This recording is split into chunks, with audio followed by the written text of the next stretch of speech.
로마서 7장에서는 우리가 두 왕국 사이에서의 삶을 살아가는 그리스도인의 투쟁에 대한 그런 이야기를 들었습니다. 사도 바울이 그렇게 이야기를 했죠. 하나는 육신이라는 말로 대표되는 죄와 죽음의 나라이고요.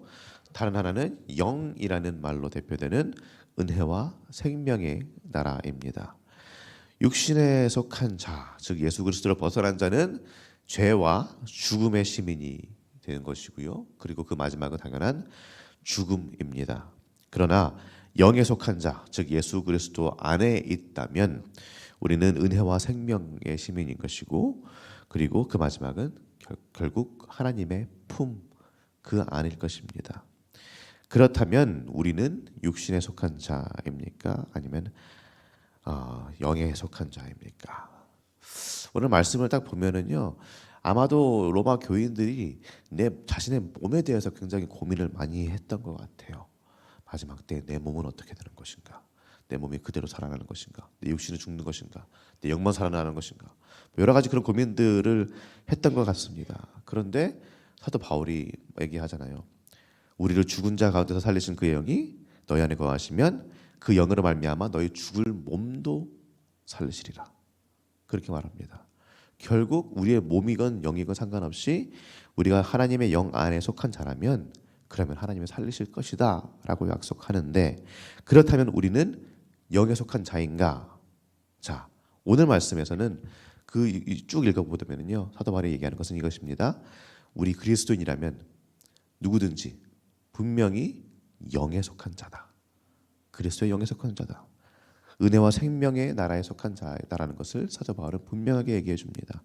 우리 9절 말씀 다시 한번 읽어볼까요? 만일 너희 속에 하나님의 영이 거하시면 너희가 육신에 있지 아니하고 영에 있나니 누구든지 그리스도의 영이 없으면 그리스도의 사람이 아니라. 그냥 읽으면은 너희들이 그리스도 영이 있어야 돼, 없으면 너희들 하나님의 사람 아니야, 뭐 이런 식으로 말하는 것 같지만 사실은 그렇지 않습니다. 하나님의 영이 우리 안에 거하면, 그렇다면 우리가 누구라고요? 어떤 사람이라고요? 영에 속한 자입니다. 하나님의 영이 우리 안에 거하면, 우리가 하나님 영 안에 거하려고 길을 쓰는 것이 아니라 하나님의 영이 우리 안에, 무슨 옛날 무슨 무당들 하듯이 귀신이 초청하는 그런 게 아니잖아요. 그런 게 아니고요. 우리가 무슨 열심히 해서 하나님의 영이 우리 안에 거하려고 하는 것이 아니라 그분이 그저 은혜로 우리 안에 거하는 것입니다. 고린도전서 12장 3절 말씀 한번 같이 읽어보겠습니다. 그러므로 내가 너희에게 알리노니 하나님의 영으로 말하는 자는 누구든지 예수를 저주할 자라 하지 아니하고 또 성령으로 아니하고는 누구든지 예수를 주시라 할 수 없느니라. 예수님께서 주인이십니까? 예수님께서 우리의 주인입니까? 아멘. 그러면은 뭐라는 거예요? 사도 바울은 지금 우리가 그렇게 말한다는 것은, 그렇게 인정한다는 것은 다 우리가 하나님의 영, 성령, 그분께서 우리 안에 거하고 있다는 증거라는 말입니다. 무슨 말입니까? 내가 영에 속한 사람이냐, 내가 육신에 속한 사람이냐, 이거 가지고 우리가 고민하고 막 힘들어하고 몸부림치고 내가 영 안에 거해야지, 영 안에 거해야지, 이럴 필요가 없다라는 거예요. 그것은 정말 시간 낭비라는 것입니다. 고민 낭비고 에너지 낭비예요. 그것 때문에 몸부림칠 것이 아니고, 우리가 그리스도인이 되겠다, 예수 그리스도인이 주인이다라고, 예수 그리스도께서 주인이다라고 이렇게 고백하는 순간 이미 성령 하나님은 우리 안에 계시다는 이 증거이기 때문에, 우리가 영에 속한 사람이라는 증거이기 때문에, 우리가 그리스도의 사람으로 하나님께서 만들어 주셨다는 그 증거이기 때문에 우리는 고민할 필요가 없다라는 말입니다. 계속해서 우리 한번 읽어볼까요? 로마서 8장 15절 16절 말씀입니다. 너희는 다시 무서워하는 종의 영을 받지 아니하고 양자의 영을 받았으므로 우리가 아빠 아버지라고 부르짖느니라. 성령이 친히 우리의 영과 더불어 우리가 하나님의 자녀인 것을 증언하시나니. 양자의 영을 받았다라고 말합니다. 양자의 영. 열심히 노력하고 쟁취해서 얻어낸 것이 아닙니다. 받았습니다. 은혜로 주어졌습니다. 어디 무슨 아이가 노력해가지고 내가 부잣집 아이의 양자로 들어가니라 마음을 먹고선 노력을 하고 열심히 해가지고 그렇게 해서 양자로 들어가는 것이 아니지 않습니까? 모든 것은 그 부잣집 아빠와 엄마의 그들의 생각입니다. 그들의 결정입니다. 그들이 그냥 보고서 얘를 양자로 삼아야 되겠다 결정을 하고서 양자로 삼아 버리는 것입니다. 그냥 아들 딸 삼아 주신 거예요. 하나님이. 우리가 뭔가 대단해서가 아니고 열심히 노력해서가 아니라 사랑하셔서, 그냥 사랑하셔서 아들 딸 삼아 주신 것입니다. 내가 이 집 아들이 맞나, 내가 이 집 딸이 맞나 고민이 들 때들이 있죠. 뭔가 너무 다른 것 같아요. 주변에 다른 형과 누나들 보면은 너무 정말 부잣집 아들 같아요. 부잣집 딸 같아요. 근데 나를 보니까 나는 아닌 것 같은데.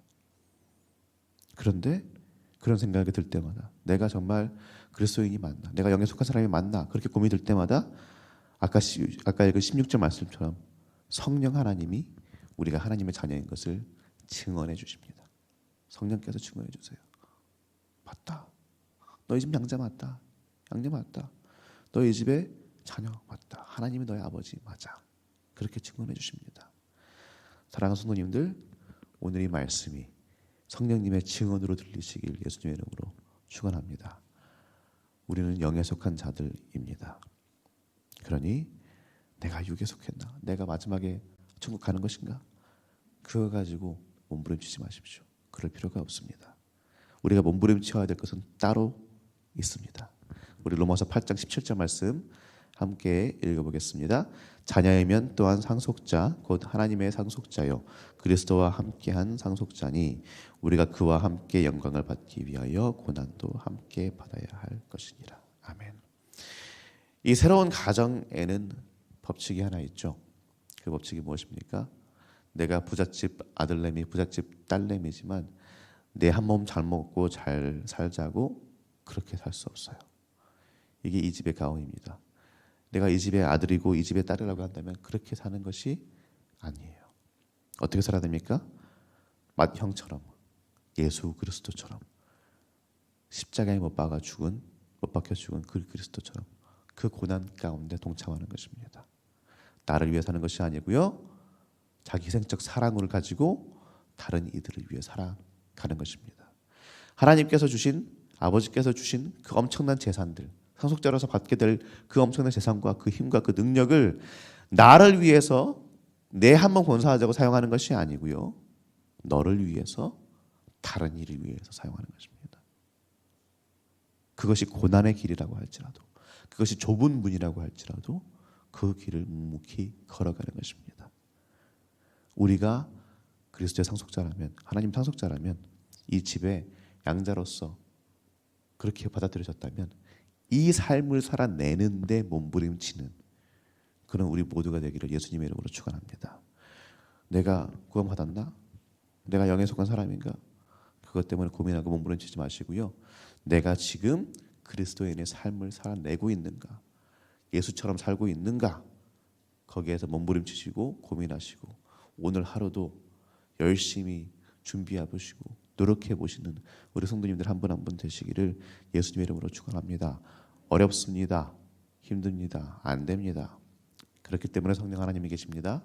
성령 하나님께서 오늘도 우리 성도님들 한 분 한 분 저의 마음속에, 저의 육신 영혼 안에 거하시면서 한 걸음 한 걸음 인도하여 주실 줄로 믿습니다. 그렇게 오늘도 행하실 우리 하나님, 그 미쁘시고 은혜로우신 하나님 믿고 의지하시면서 오늘도 그리스도인의 삶을, 상속자로서의 삶을 잘 살아내시기를 예수님의 이름으로 축원합니다. 이제 주신 말씀 생각하며 기도하도록 하겠습니다.